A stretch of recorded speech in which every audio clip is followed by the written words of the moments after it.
London, 1847. The rain pattered against the window of Sophia Beaufort's bedchamber as her lady's maid fastened the last pearl button of her wedding gown. The ivory silk rustled softly as she turned to examine herself in the looking-glass. At 20 years of age, with chestnut curls framing a heart-shaped face and eyes the color of warm amber, she was indeed a vision in white. Yet the reflection that stared back at her showed no joy, only resignation. "You look beautiful, Miss Sophia," her maid whispered, arranging the delicate veil over her shoulders. "Thank you, Mary," Sophia replied, forcing a smile that did not reach her eyes.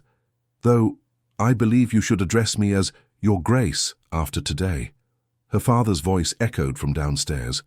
"Sophia, the carriages have arrived."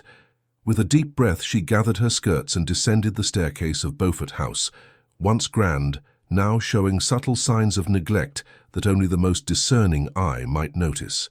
Lord Thomas Beaufort awaited at the bottom, his shoulders slightly stooped under the weight of financial ruin that had befallen their once prosperous family. "My dear girl," he said, his voice catching, "you are the image of your mother." "Father, please," Sophia whispered, adjusting her gloves. "Let us not pretend this day is anything but what it is, a transaction." Lord Beaufort's face fell. "Sophia, the Duke of Westmoor is a good match, the best match in England. Any young lady would sacrifice herself for his title and fortune," Sophia finished, immediately regretting her sharpness. "Forgive me, father. I know you had no choice." The journey to St. George's Church in Hanover Square passed in silence. Through the carriage window, Sophia watched London's fashionable streets slip by, mansions of cream-coloured stone, iron fences, and carefully manicured gardens.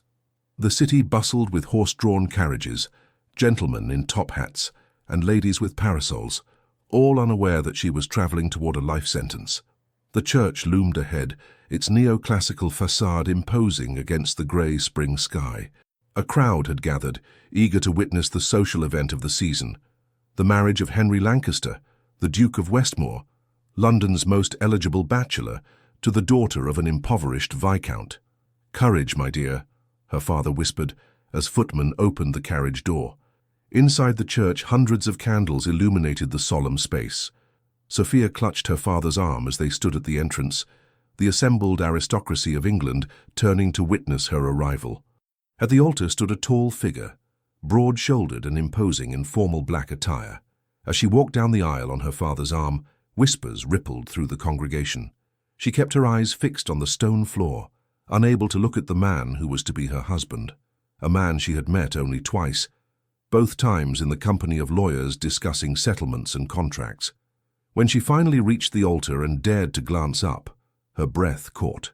Henry Lancaster, the 8th Duke of Westmoor, was undeniably handsome, devastatingly so, with sharp aristocratic features, raven-black hair, and eyes the colour of a winter sea. But it was the coldness in those eyes that made her shiver beneath her gown. "Dearly beloved," the bishop began, his voice echoing through the cavernous church. The ceremony passed in a blur. Sophia spoke her vows mechanically, promising to love and honour a stranger. When the Duke slipped a heavy gold ring onto her finger, his touch was impersonal, as if he were merely signing a document. "I now pronounce you man and wife," the bishop declared finally. "Your Grace, you may kiss your bride." The Duke leaned forward, and for a brief moment his eyes met hers. Something flickered there, not warmth, but perhaps a momentary curiosity. His lips brushed against hers in the lightest of touches, formal and proper, lasting barely a second before he withdrew. The reception at Westmoor House was lavish, crystal chandeliers, mountains of hothouse flowers, and an orchestra playing gentle waltzes. The Duke performed his duties as host with practiced precision, yet barely acknowledged his new wife beyond what propriety demanded. As evening fell and the guests departed, Sophia found herself standing alone in an opulent bedchamber, surrounded by her belongings that had been delivered earlier. A fire crackled in the marble hearth, and the bed, massive and draped in crimson velvet, dominated the room. The door opened, and she turned, heart hammering against her ribs. The Duke entered, still in his formal attire, though he had removed his white gloves. Without preamble, he poured himself a glass of brandy from a crystal decanter. "Your Grace," Sophia said, forcing herself to meet his gaze. I hope our union may grow to be amicable at least." The Duke regarded her silently, his expression unreadable. Then he drained his glass and set it down carefully. "Lady Westmoor," he said, using her new title for the first time. His voice was deep and cultured, with the precise diction of a man accustomed to command. "Let us be clear about our arrangement. This marriage fulfills certain obligations for us both. You gain a title and financial security. I satisfy the requirements of my station to take a wife." He moved toward the door, then paused, his hand on the ornate brass handle. "You will spend the wedding night alone, and every night thereafter. I have no interest in a true marriage. Good evening." With that, he was gone, leaving Sophia standing in the middle of the room, her wedding dress suddenly feeling as heavy as the realization that she had married a man whose heart was as cold as the winter outside. Alone in the vast bedchamber, she finally allowed her tears to fall. 3 months had passed since the wedding, and Sophia had quickly learned the rhythms of life as the Duchess of Westmoor. Her days were filled with social calls, charity committees, and the management of the Duke's 3 residences: Westmoor House in London, the country estate in Hampshire, and the hunting lodge in Scotland. Despite sharing a household, she rarely saw her husband. The Duke rose early and retired late, filling his days with Parliament, his clubs, and business matters. When their paths did cross at dinner or social functions, he was unfailingly polite but distant, treating her more as a particularly efficient housekeeper than a wife. London's summer season was in full swing, and tonight they were to attend Lady Hartington's ball. Sophia sat at her dressing table as her lady's maid arranged her hair in an elegant chignon adorned with pearl pins. "The sapphire necklace, Your Grace?" the maid asked, opening a velvet box containing one of the many Westmoor family jewels now at Sophia's disposal. "Yes, thank you, Ellis." Sophia touched the magnificent blue stones that matched her gown of midnight silk. These treasures should have delighted her, yet they felt like gilded chains. A knock at the door announced the arrival of a footman bearing a note. Sophia broke the seal to find her husband's precise handwriting. "I shall meet you directly at Hartington House. Do not wait. Westmoor." "Will there be a reply, Your Grace?" the footman asked. "No," Sophia said softly. "No reply necessary." Later, as her carriage rolled through Mayfair toward the ball, Sophia steeled herself for another evening of performance, smiling graciously while weathering pitying glances and whispered gossip about her marriage of convenience to London's most desired duke. Hartington House blazed with light. Carriages lined up along the circular drive. As she ascended the marble staircase, Sophia noted the subtle shift in the crowd's reaction.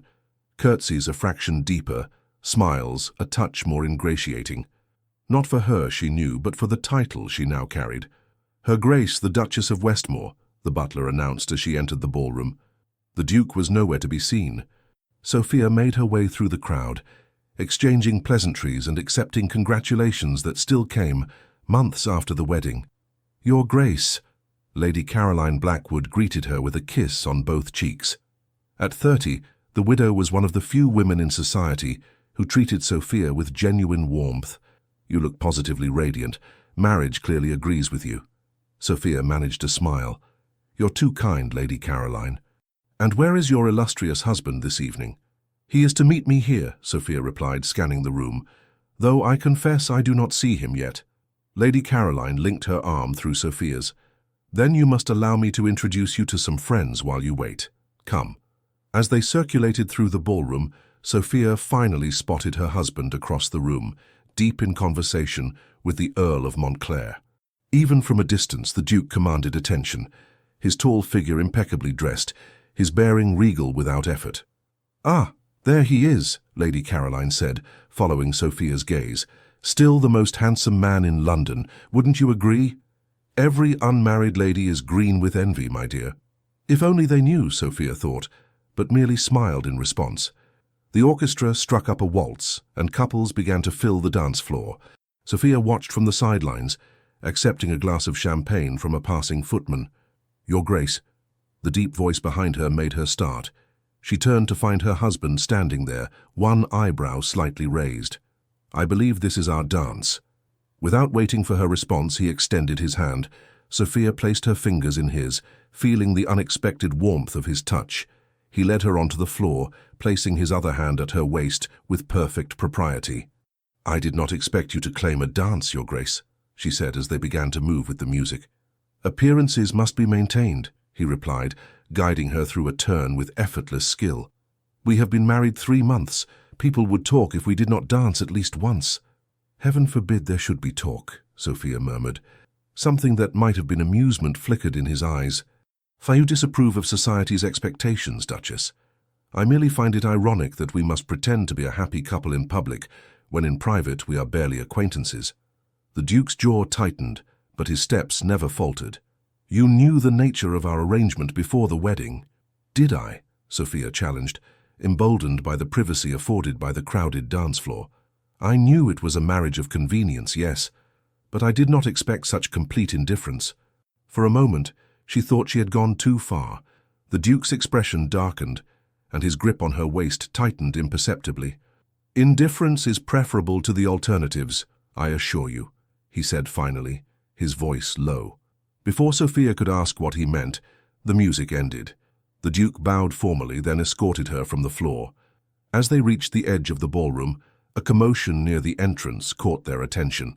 A disheveled man, clearly intoxicated and dressed in the uniform of an army officer, was arguing loudly with the butler. "I tell you I must speak with the Duke," the man insisted, his voice carrying across the ballroom. "It's a matter of life and death." The music faltered, and conversations died as heads turned toward the disturbance. Sophia felt her husband stiffen beside her. "Stay here," he commanded, then strode across the room. As he approached, the officer spotted him.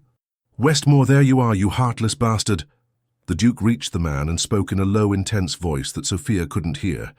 Whatever he said only seemed to enrage the officer further. "You think your money and title can wash away what you did," the man shouted. "My brother is dead because of you." Gasps rippled through the assembled guests. The Duke grabbed the officer's arm and forcibly led him from the ballroom, disappearing into a side room. Lady Caroline appeared at Sophia's side. "My goodness," she whispered. "Captain Thomas Blackwood, my late husband's cousin. He served with the Duke in the army years ago." "The Duke was in the army?" Sophia asked, surprised. This was news to her. "Oh, yes, before he inherited the title. Quite the hero by all accounts, though he never speaks of it." Lady Caroline's expression grew troubled. "There was some terrible business in India. Richard, my husband, would never discuss the details." Sophia stared at the door through which her husband had disappeared. "What happened in India?" "I don't know precisely, but whatever it was, it changed the Duke profoundly. Richard said that before India, Henry Lancaster was a different man entirely. Warm, idealistic even. The man who returned was—" Lady Caroline hesitated. "Cold," Sophia finished. "Reserved." "Precisely." Lady Caroline squeezed her hand. "My dear, perhaps there is more to your husband than meets the eye." The side door opened, and the Duke emerged alone, his expression composed though a muscle worked in his jaw. He crossed the ballroom, nodding apologetically to their host, before returning to Sophia's side. "We are leaving," he said quietly but firmly. In the carriage, Sophia waited for him to speak, but he stared silently out the window, his profile sharp against the darkness. "Who was that man?" she finally asked. "What did he mean about his brother?" The Duke's gaze remained fixed on the passing streets. "It is not your concern." "I believe it is," Sophia insisted. "I am your wife, if only in name. Whatever affects you affects me as well." He turned to her then, his eyes cold. "You are my wife on paper, Duchess. That gives you no right to my past or my private affairs." "Then what rights do I have in this marriage?" Sophia demanded, her patience finally snapping. "To wear your jewels?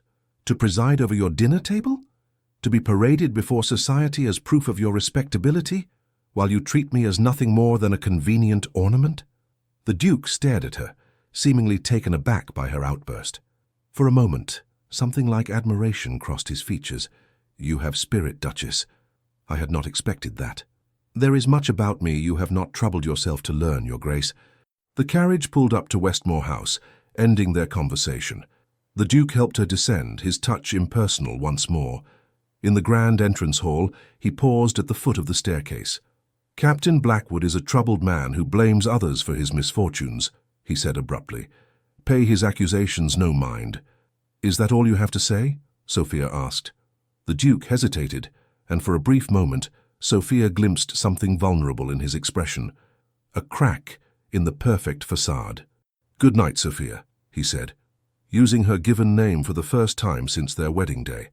Then he turned and walked away, leaving her with more questions than answers about the man she had married. Later that night, unable to sleep, Sophia wandered the silent corridors of Westmoor House. The ancestral paintings of previous dukes stared down at her, their eyes seeming to follow her progress through the grand gallery. A light beneath a door caught her attention, the Duke's study. She hesitated, then heard the sound of glass breaking from within. Concerned, she knocked lightly. "Go away," came the curt response. Instead, Sophia turned the handle and entered. The study was a masculine space, leather-bound books, heavy furniture, and the scent of tobacco. A fire burned low in the grate. The Duke stood by the window, a glass of whiskey in hand. On the floor lay the shattered remains of another. "I said go away," he repeated without turning. "Are you hurt?" Sophia asked, eyeing the broken glass. "Only my pride," he replied bitterly. "An infrequent but unpleasant experience." She moved to a side table where a decanter and clean glasses stood. Pouring a measure of amber liquid, she approached him cautiously, offering the fresh glass.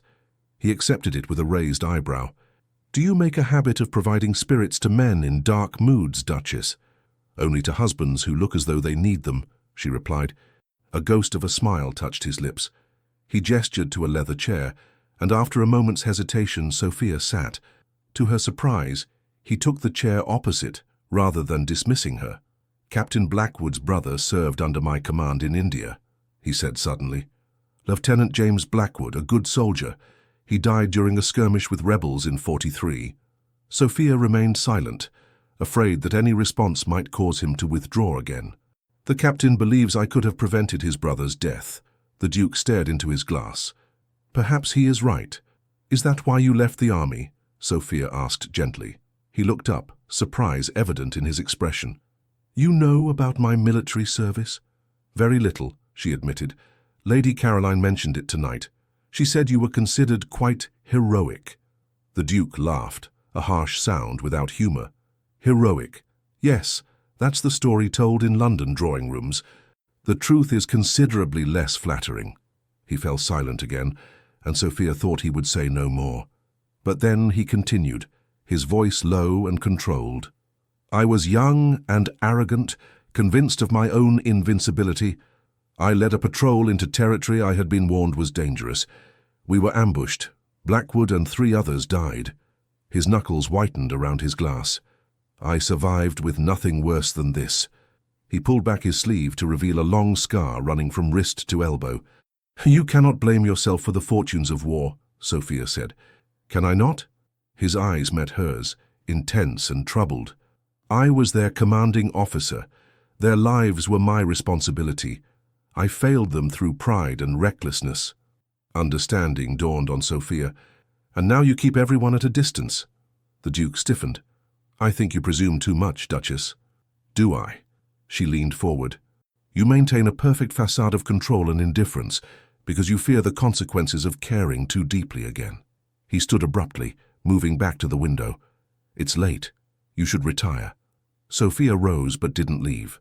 "The man you were before India, the warm, idealistic man Lady Caroline described, he still exists, doesn't he? Beneath the cold exterior of the Duke of Westmoor. That man died in India," he said flatly. "Good night, Duchess." This time Sophia recognized the dismissal for what it was. She moved to the door but paused on the threshold. "I do not believe he died, Your Grace," she said softly. "I believe he is merely lost, and perhaps, someday, he might be found again." She closed the door behind her, leaving the Duke alone with his demons and his whiskey. But as she walked back to her bedchamber, Sophia felt something she had not experienced since her wedding day, a flutter of hope. Behind the Duke's perfect facade lay a wounded man, and in his wounds she had glimpsed something unexpected, his humanity. Autumn came to London in a blaze of gold and crimson. The fashionable families began to depart for their country estates, and Sophia assumed she and the Duke would soon follow suit.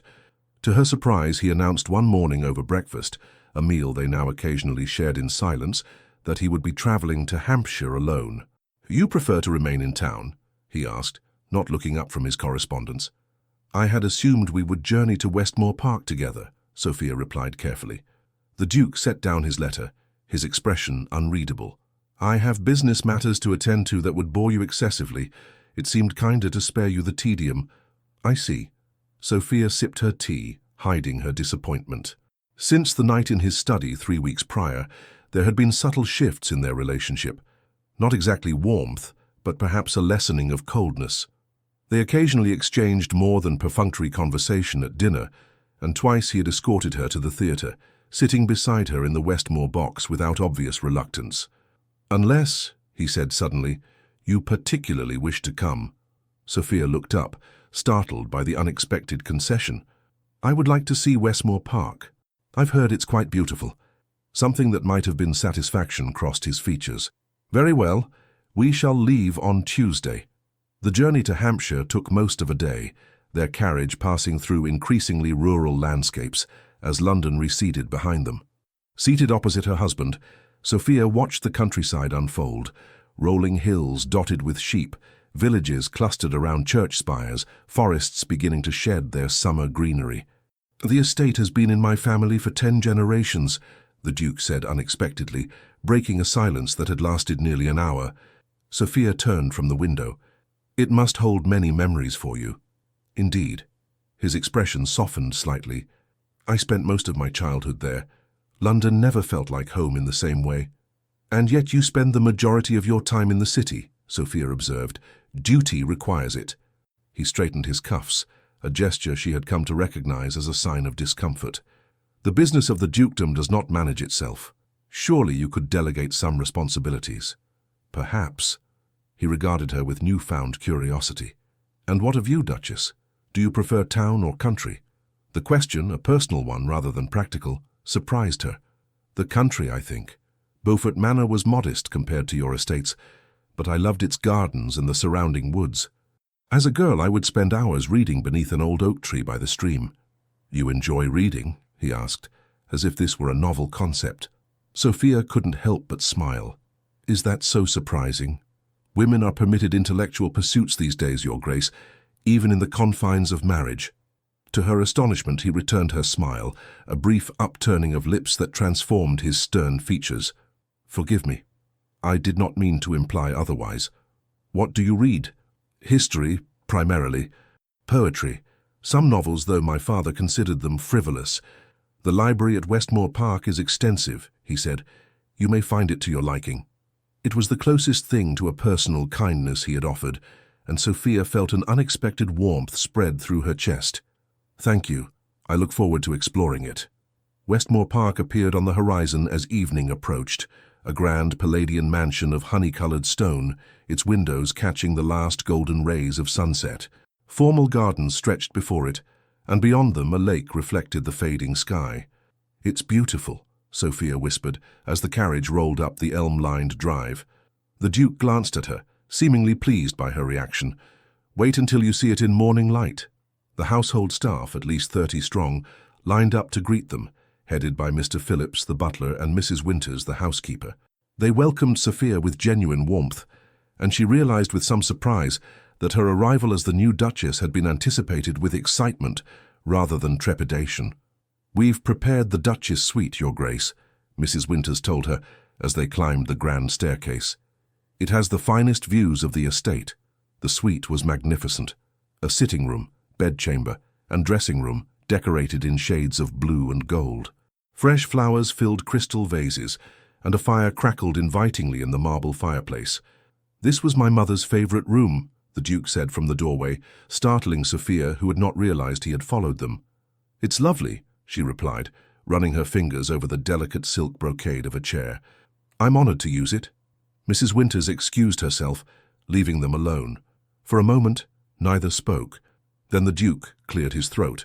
"I thought perhaps, that is, if you are not too fatigued from the journey, you might join me for dinner in an hour." The hesitation in his voice, so unlike his usual commanding tone, touched something in Sophia.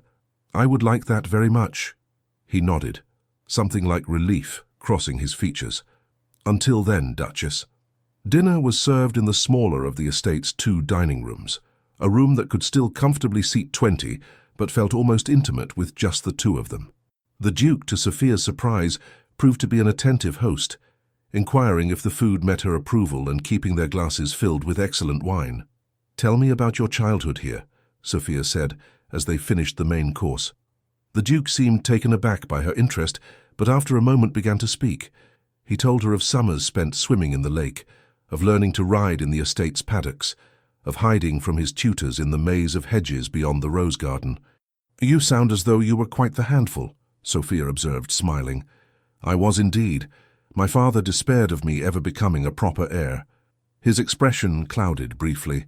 "He died when I was 15. The title came to me 3 years later when my grandfather passed." "So young," Sophia murmured. "It must have been a terrible burden." The Duke studied her face, as if searching for something. "It was challenging. But duty is duty." "Is that why you joined the army? To escape the burden for a time?" He set down his wineglass. "You are unusually perceptive, Duchess. Or perhaps you are not as inscrutable as you believe, Your Grace," she replied gently. A log shifted in the fireplace, sending sparks dancing up the chimney. Outside, rain had begun to fall, pattering against the tall windows. "My father wanted me to marry by 25, the Duke said suddenly, "to secure the succession, as he put it. I resisted, focusing instead on restoring certain neglected estate properties and investments." He paused. "When I reached 30 this year, I decided it was time to fulfill that final obligation." "And so you chose me," Sophia said, unable to keep a hint of bitterness from her voice. "A suitable bride from a good family, conveniently in need of financial rescue. I chose you because when we were introduced at Lady Melbourne's ball last winter, you were the only young woman who did not simper or flatter." His admission was unexpected. "You spoke intelligently about the exhibition at the Royal Academy. You showed no interest in my title or fortune. I found it refreshing."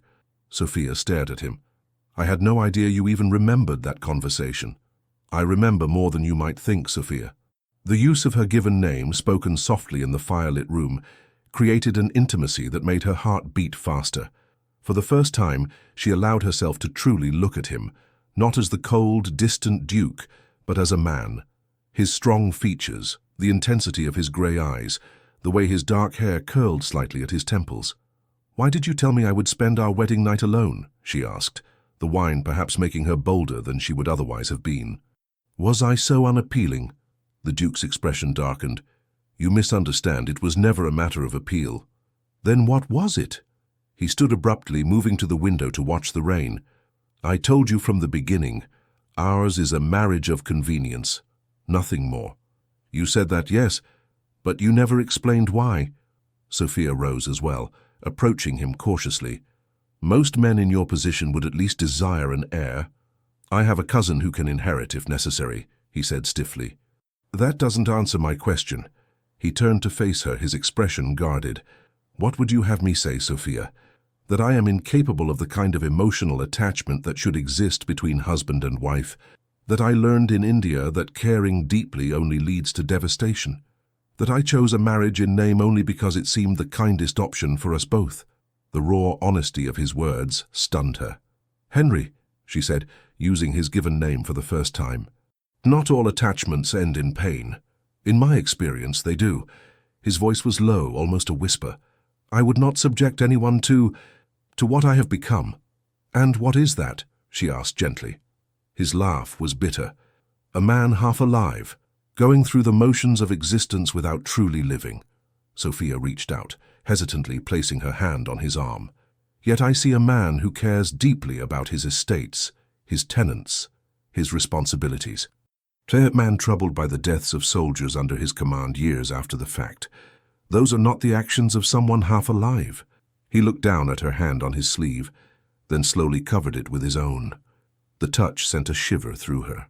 "You have an unusual way of seeing things, Duchess," he said, his voice rough with emotion. "Perhaps I simply see you more clearly than you see yourself." For a moment, they stood there, connected by that simple touch, the rain drumming against the windows and the fire crackling in the grate. Then the Duke stepped back, breaking the contact. "It grows late," he said, his voice once again controlled. "I have taken enough of your evening." Sophia felt the loss of the moment keenly, but nodded. "Thank you for dinner, Henry, and for sharing your memories of this place." He escorted her to the base of the grand staircase, where they would part ways to their separate chambers. "Good night, Sophia." "Good night, Henry," she replied, then gathered her courage. "Perhaps tomorrow you might show me the grounds, if the weather clears, of course." He looked surprised, then pleased. "I would like that." As she climbed the stairs to her suite, Sophia felt a cautious hope taking root. Something had shifted between them tonight, a crack in the wall he had built around himself. It wasn't love, not yet, but it was a beginning. The next day dawned clear and bright, the rain having washed the world clean. True to his word, the Duke, Henry, as she was beginning to think of him, suggested a tour of the estate after breakfast. They spent the morning exploring the formal gardens, the glass houses filled with exotic plants, and the stables where magnificent horses whickered softly in their stalls. "Do you ride?" Henry asked as they admired a dappled grey mare. "I do, though not as well as I would like," Sophia admitted. "We sold our horses when my father's finances became strained." "Then you must ride here," he said decisively. "This is Artemis. She has a gentle temperament, but spirit enough to be interesting. She would suit you, I think." The casual confidence with which he matched her to the horse touched Sophia. "You seem very certain of my abilities, considering you've never seen me ride." "I am a good judge of character, in horses and in people." His lips quirked in what was almost a smile. "Tomorrow, perhaps?" "I would like that very much." They continued their tour, walking down to the lake where swans glided across the still water. The October sun was warm on their faces, belying the approach of winter. "I spent hours here as a boy," Henry said, skipping a stone across the water with practiced ease. "My mother would bring a book and read while I fished or sailed my toy boats." "You were close to her?" Sophia asked, noticing how his expression softened when speaking of his mother. "Very. She died when I was 12. Consumption." He skipped another stone, watching it bounce 4 times before sinking. "My father withdrew into himself afterward. We were never close again." "I'm sorry," Sophia said quietly. "My mother died when I was 8. An influenza epidemic." Henry turned to her, his eyes reflecting genuine sympathy. "Then you understand." "Yes," she smiled sadly. "I do."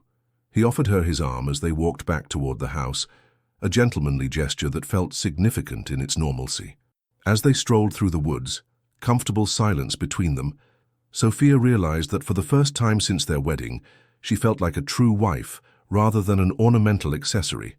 The days at Westmoor Park fell into a pleasant rhythm. Mornings were spent riding, Henry patiently helping Sophia regain her confidence in the saddle. Afternoons found her in the magnificent library, losing herself in rare volumes, while occasionally glancing up to find her husband working at a desk nearby, attending to estate business. In the evenings they dined together, their conversations gradually becoming more personal, more meaningful.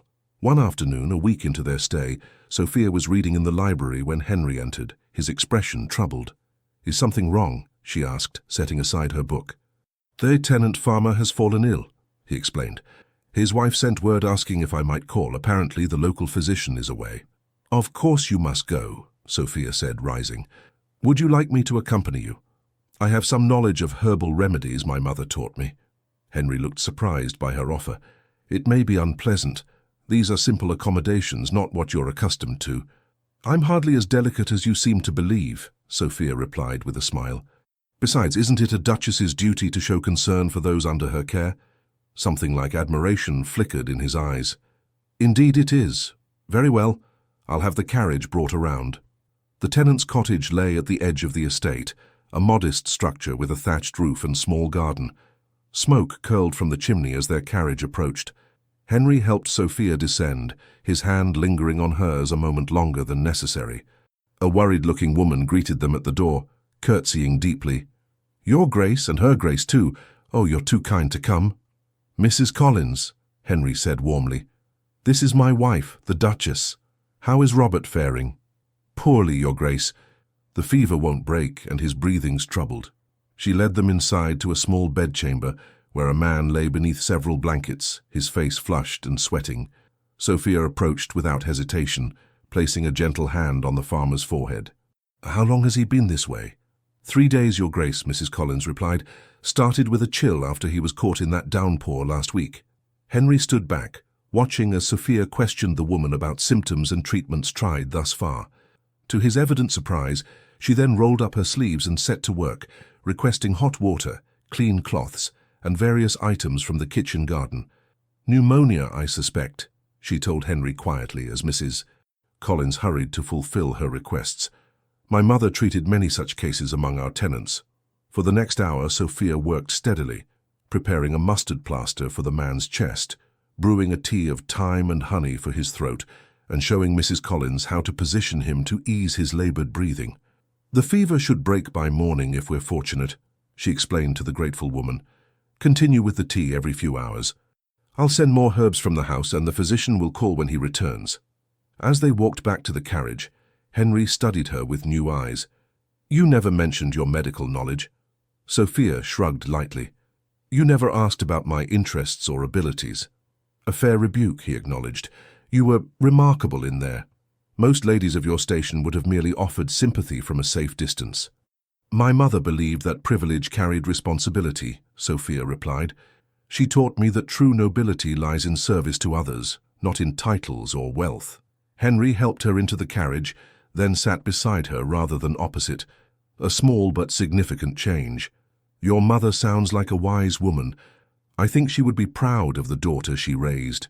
The compliment, sincerely offered, warmed Sophia more than she cared to admit. "Thank you." As the carriage rolled back toward the house, the autumn sunset painting the landscape in gold and amber, Henry's hand found hers on the seat between them. He did not speak, nor did she, but his fingers entwined with hers in a gesture more intimate than any words. That night at dinner, something had changed between them. The invisible wall that had separated them for months seemed to have developed significant cracks. Henry spoke more freely, even laughing at Sophia's gentle teasing about his competitive nature when they had played chess the previous evening. As they finished dessert, he surprised her with a question. "Would you play something on the pianoforte? Phillips mentioned you were practicing in the music room yesterday." Sophia felt her cheeks warm. "I'm rather out of practice, I'm afraid. We had to sell our instrument some years ago." "I would like to hear you play nonetheless," he said, his voice gentle. "Please." In the drawing room, Sophia seated herself at the magnificent pianoforte. After a moment's hesitation, she began to play a Chopin nocturne, her fingers finding the notes with increasing confidence. She lost herself in the music, and when she finished, she looked up to find Henry standing beside the instrument, his expression unguarded for once. "Beautiful," he said softly, and she was not certain whether he meant the music or something else entirely. The following days brought them closer still. They rode together each morning, Henry teaching Sophia to jump small hedges, his hands occasionally steadying her when necessary. They read in companionable silence in the library, sometimes sharing passages that particularly moved them. One rainy afternoon, he taught her to play billiards in the game room, standing behind her to guide her aim, his breath warm against her neck. Yet still, each night, they parted at the top of the stairs, retiring to separate chambers. 2 weeks into their stay, a letter arrived from London. Henry read it at breakfast, his expression darkening. "Troubling news?" Sophia inquired. "Captain Blackwood," he replied grimly. "He continues to make accusations against me in certain circles. Now he claims to have written evidence of my negligence in India." "Do such documents exist?" she asked carefully. Henry set down the letter. "No, but the damage to my reputation may be done regardless. Then we must return to London and confront these falsehoods directly," Sophia said decisively. He looked at her with surprise. "We?" "Yes, we." She reached across the table and covered his hand with hers. "I am your wife, Henry. Your battles are mine as well." Something shifted in his expression, a softening, a surrender. "Sophia, He seemed to struggle for words. "You deserve better than to be drawn into this unpleasantness." "I deserve to stand beside my husband," she replied firmly, "especially when he is unjustly accused." He turned his hand beneath hers, clasping her fingers. "Very well. We shall return to London tomorrow." That evening, Sophia sat at her dressing table as Ellis brushed out her hair for the night. A knock at the door surprised them both. "Enter," Sophia called. The door opened to reveal Henry, still dressed though he had removed his cravat. "Forgive the intrusion," he said, his eyes meeting Sophia's in the mirror. "Might I have a word with you? Alone?" Ellis curtsied and departed discreetly. Henry remained by the door, seemingly uncertain, a stark contrast to his usual confident bearing.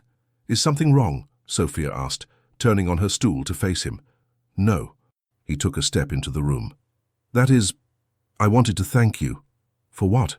"For your support regarding Blackwood, for your compassion toward the tenants, for—" He hesitated. "For seeing in me something worth believing in, when I had long ago stopped believing in myself." Sophia stood, her heart pounding. "Henry, please let me finish." He moved closer. "I have treated you abominably these past months. I married you for convenience and denied you the respect, the consideration, the affection a wife deserves." "You were honest about your intentions from the beginning," Sophia said softly. "Honest, perhaps, but wrong." His voice was rough with emotion. "I told myself I was protecting you by keeping my distance. In truth, I was protecting myself from the possibility of caring too deeply and being wounded again." He took another step toward her, close enough now that she could see the flecks of silver in his grey eyes. "These weeks at Westmoor Park have shown me what a fool I've been," he continued. "You are extraordinary, Sophia, intelligent, compassionate, strong. I find myself captivated by you." Sophia's breath caught. "Henry, what are you saying?" "I'm saying that I no longer wish for a marriage in name only." He reached out, tentatively touching her cheek. "I'm saying that I want a true marriage, in every sense, if you would consider it." "Consider it?" Sophia echoed, hardly daring to believe what she was hearing. "I understand if you cannot forgive my coldness," he said quickly. "If you prefer to maintain our current arrangement." Sophia silenced him by placing her fingers against his lips. "Henry," she whispered, "I have wanted a true marriage since the day we wed." His eyes darkened with emotion. Slowly, giving her every chance to withdraw, he lowered his head and kissed her. Unlike the brief, formal touch of their wedding day, this kiss was tender, questioning, then increasingly passionate as Sophia responded, her arms winding around his neck. When they finally drew apart, both breathless, Henry rested his forehead against hers. "Stay with me tonight," he murmured. "Not because duty demands it, but because we both desire it." "Yes," Sophia answered simply, and took his hand. London in November was a different city than the one they had left, shrouded in fog, the streets glistening with rain, the social season in abeyance as Parliament sat. Westmoor House, however, felt different to Sophia. No longer a gilded cage, but a home, warmed by the remarkable change in her relationship with Henry. They had returned as true husband and wife in every sense, their newfound intimacy transforming both their private and public lives. Henry still attended to his duties in the House of Lords and his business affairs, but now he consulted Sophia on matters of importance, valuing her perspective. She, in turn, had begun to take a more active role as Duchess, championing causes close to her heart, particularly the improvement of conditions for women and children in London's poorest parishes. The matter of Captain Blackwood, however, remained a shadow over their happiness. The day after their return, Henry had received a formal demand from the captain's solicitors, requesting a substantial payment to prevent the publication of certain documents relating to the incident at Jaunpur. "This is nothing short of blackmail," Sophia declared, reading the letter over Henry's shoulder in his study. "Indeed." Henry's jaw tightened. "Yet if he truly possesses such documents, however fabricated they might be, the damage to my reputation could be considerable." "Do you believe he has them?" Henry sighed, running a hand through his hair. "It's possible. There was an inquiry after the ambush. Statements were taken from surviving officers. If Blackwood obtained copies and is willing to present them selectively, out of context, then we must face this directly," Sophia said firmly. "Invite him here." Henry looked at her in surprise. "Here? To our home?" "Yes." Sophia's expression was resolute. "Let him make his accusations to your face, not through intermediaries. I believe a man consumed by bitterness as he is might reveal the truth if confronted directly." "It could be unpleasant," Henry warned. Sophia took his hand. "We have faced worse together." 2 days later, Captain Thomas Blackwood was shown into the Duke's study. He appeared sober but dishevelled, his uniform jacket frayed at the cuffs, his eyes bearing the haunted look of a man consumed by grief and anger. He seemed startled to find Sophia present, seated beside Henry behind the massive oak desk. "Your Grace," he said stiffly, bowing to Henry before acknowledging Sophia with a cursory nod. "I was not expecting an audience." "The Duchess is my partner in all matters," Henry replied, his voice cool. "You may speak freely before her." Blackwood's lip curled. How convenient to hide behind a woman's skirts. "You mistake my husband's character entirely, Captain," Sophia said calmly. "The Duke conceals nothing. It is you who deal in shadows and threats." The captain flushed. "I seek only justice for my brother." "By attempting to extort money from his Grace," Sophia challenged. "That is not justice, sir. That is vengeance." "Enough," Henry said quietly. "Captain Blackwood, you claim to possess documents regarding Jaunpur. I would see them." The captain reached into his coat and withdrew a folded sheaf of papers. "Here, copies of the inquiry statements, including your own admission that you dismissed intelligence reports of rebel activity in the area." Henry took the documents, scanning them quickly. His expression remained impassive, but Sophia, who had come to know him so well, detected the slight tightening around his eyes that indicated distress. "These are selectively copied," he said finally. "You've omitted key portions of the testimony." "I've included what matters," Blackwood retorted. "You knew the danger and led those men into it regardless. My brother trusted you." Henry set the papers down carefully. "Yes, he did, as did every man under my command, and I have carried the weight of their deaths every day since." The raw honesty in his voice seemed to catch Blackwood off guard. For a moment his hostile expression faltered. "Captain," Sophia interjected gently, "may I ask how old you were when your brother died?" The question seemed to surprise him. 17, Your Grace." "And he was your only family?" Blackwood swallowed hard. "Our parents died when we were boys. James raised me. Gave up his own opportunities to ensure I received an education, a commission." "He sounds like an honorable man," Sophia said. "The best of men," Blackwood agreed, his voice rough with emotion. "And he died face down in the mud because of him." He jabbed a finger toward Henry. Henry stood slowly. "James Blackwood was indeed an honorable man, the finest officer under my command. When the ambush began, he could have retreated to safety. Instead, he stayed to help the wounded. His last act was to drag Private Collins to cover, saving the boy's life at the cost of his own." The captain stared at him. "How do you know this?" The official report details the facts of the ambush," Henry interrupted. "It does not speak to the courage of the men who died there. I know what your brother did because I was there, Captain. I saw his bravery with my own eyes." He moved to a cabinet, unlocked it and withdrew a small wooden box. From it he removed a medal on a faded ribbon. "This was awarded to Lieutenant Blackwood posthumously. The notification was sent to your regiment, but you had already resigned your commission by then." He held it out. "It belongs to you now as his family." Blackwood made no move to take it. "A medal doesn't bring him back." "No," Henry agreed quietly. "Nothing can do that. I cannot change what happened at Jaunpur, Captain. I can only acknowledge my responsibility and try to live a life worthy of the men who died under my command, including my brother, especially your brother." Henry placed the medal on the desk between them. "You have every right to hate me, but using your brother's memory as a weapon dishonors him and the sacrifice he made." For a long moment, Blackwood stood motionless. Then, with a trembling hand, he reached for the medal, his fingers closing around it. "He wrote to me about you," he said finally, his voice barely audible.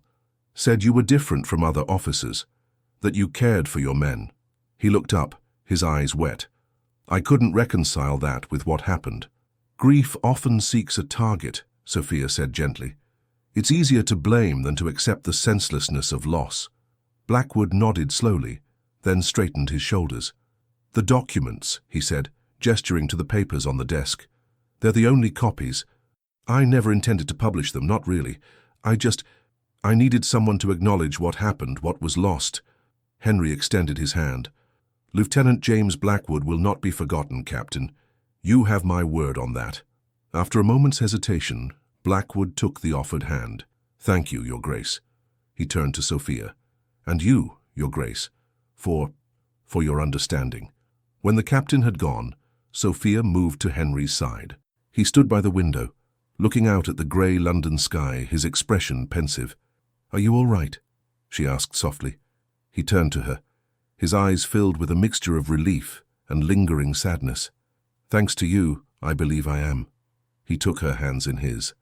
"You were right to confront him directly. How did you know it would work?" "Because I've come to know you," Sophia replied simply. "The real you, beneath the Duke's facade. And I believed that if Captain Blackwood saw that man, the man his brother trusted, he might find the peace he seeks." Henry drew her into his arms, holding her close. "You see me more clearly than I see myself, Sophia. You always have." "That's what love does," she whispered against his chest. "It sees the truth of a person, even when they cannot." He pulled back slightly to look into her eyes. "Love," he repeated, as if testing the word. "Is that what this is between us?" Sophia smiled up at him. "What else would you call it?" "I've never said those words to anyone," he admitted. "Not since my mother died." "You don't need to say them," Sophia assured him. "I can see them in your actions, in your eyes." Henry cradled her face in his hands. "No, I think I do need to say them. You deserve to hear them." He took a deep breath. "I love you, Sophia, with a depth that terrifies and exhilarates me in equal measure." Joy bloomed in her chest, warm and radiant. "And I love you, Henry. I think perhaps I have since that first dinner at Westmoor Park, when you showed me the man behind the Duke." Their kiss was tender, a promise and a celebration all at once. The weeks that followed were the happiest of Sophia's life. Their marriage, once a cold arrangement of convenience, had blossomed into a true partnership, founded on mutual respect, shared purpose, and deep affection. They entertained together, Henry proudly introducing Sophia to his political associates as "my brilliant wife," soliciting her opinions on matters of policy and reform. They attended the theatre and concerts, no longer sitting in rigid formality, but leaning close to share observations, her hand often tucked in his. And at night, they retired together to chambers now connected by a door that remained permanently open, their passion for each other deepening with each passing day. As Christmas approached, Henry suggested they return to Westmoor Park for the holiday. "The estate is particularly beautiful in winter," he told her, "and I thought we might invite your father to join us." Sophia, touched by his thoughtfulness, threw her arms around him. "He would love that. He's been so lonely since I married." "Then it's settled. We'll make it a true family Christmas." The morning of their departure, Sophia awoke, feeling unusually unwell. The slight nausea had plagued her for several days, but she had attributed it to the rich food served at the many holiday gatherings they had attended. "Perhaps we should delay our journey," Henry suggested, concerned by her pallor as she picked at her breakfast. "I can send for Dr. Barrett." "Nonsense," Sophia insisted.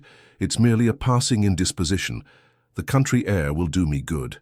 By the time they reached Westmoor Park that evening, however, her discomfort had increased. She retired early, Henry hovering anxiously until she shooed him away with assurances that a good night's sleep was all she needed. The next morning brought clarity. As her maid Ellis helped her dress, Sophia made a simple calculation and felt her heart skip a beat. "Ellis," she said carefully, "please ask His Grace if he might join me in my sitting room before breakfast." When Henry arrived, his expression concerned, Sophia dismissed the maid with a meaningful look. "Are you still unwell?" he asked, crossing to take her hands. "I've sent for Dr. Mitchell from the village." Sophia shook her head, a small smile playing at her lips. "I don't believe a doctor is necessary, though his confirmation would be welcome." Henry's brow furrowed. "I don't understand." She guided his hand to rest against her still flat stomach. "I believe, Your Grace, that the Westmoor succession is now assured." For a moment he stared at her in confusion. Then understanding dawned, his eyes widening. "Sophia, are you saying—" "Yes," she whispered, her eyes shining with joy. "If my calculations are correct, we will welcome our child in early summer." Henry's face transformed, wonder replacing concern. Then, to Sophia's surprise, he sank to his knees before her, pressing his face against the fabric of her gown, his arms encircling her waist. "Thank you," he murmured, his voice thick with emotion, "for this gift, for everything." She stroked his hair, her own eyes filling with tears of happiness. It is I who should thank you, Henry, for opening your heart to me, for showing me what true love can be." He looked up at her, his expression radiant. "When I told you on our wedding night that you would spend it alone, I thought I was protecting us both from disappointment. I never imagined then that you would become my everything, my partner, my conscience, my heart." Rising to his feet, he gathered her in his arms. "I promise you, Sophia, that our child will never know the coldness I once embraced. He or she will be raised with love, with warmth, with the knowledge that they are treasured beyond measure." "By both of us," Sophia agreed, resting her head against his chest, listening to the steady beat of his heart. "Together." Outside, snow began to fall, dusting the formal gardens of Westmoor Park with white. Inside, a Duke and Duchess stood by the window, arms entwined, watching the transformation of the landscape. But the greater transformation was within them. Two wounded souls who had found in each other not just healing, but joy. Not just companionship, but completion. The most desired Duke in London had indeed told his bride she would spend their wedding night alone. But in the end, he had given her something far more precious than his presence that night. He had given her his heart, completely and without reservation. And in the warmth of that love, both their lives were forever changed. The end. Dear listener, as the final notes of our story fade away, perhaps you find yourself lingering in the warmth of Henry and Sophia's journey, a tale of walls broken down and hearts redeemed. Their story, though set amidst the grandeur of Victorian England, speaks to timeless truths that echo in our own lives today. How many of us, like Henry, have built walls around our hearts, believing that vulnerability leads only to pain? How many times have we chosen the safety of isolation over the risk of true connection? The Duke's journey reminds us that our deepest wounds often become our greatest barriers to love, yet also our greatest opportunity for healing. And in Sophia, we see the quiet strength that comes not from dominance or control, but from patience, empathy, and unwavering belief in another's capacity to change. She teaches us that sometimes loving someone means seeing not just who they are, but who they could become if only they dared to believe it themselves. Life, like this story, rarely offers us perfect beginnings. We often find ourselves in circumstances not of our choosing, facing challenges that seem insurmountable. Yet within these very challenges lie the seeds of our transformation. Just as a marriage of convenience became a union of profound love, our own difficulties can become the foundation for unexpected joy. As you return to your own world, perhaps less adorned with titles and estates but no less complex in its emotions, remember that hearts, even those long closed, can open again. Wounds, even those deeply buried, can heal. And love, even when it seems impossible, can find its way through the smallest cracks in our defenses. Tonight, as you close your eyes to sleep, know that you carry within you the same capacity for renewal that transformed our Duke and Duchess. Whatever walls surround your heart, whatever battles you face tomorrow, you possess the strength to overcome them. Let this story be a gentle reminder that even in your darkest moments, the possibility of light remains. May you rest in peaceful slumber, protected by the knowledge that transformation is always possible and that love in its many forms remains the most powerful force for healing in our world. And when morning comes, may you face the day with renewed courage, knowing that your own story, like all great tales, is still being written. Sleep well, dream sweetly, and remember that you are never truly alone on your journey. Some people hear their own inner voices with great clearness, and they live by what they hear. Such people become crazies or they become legend. Thank you for listening, with the most sincere wishes for your heart and soul. Legends of the Fall.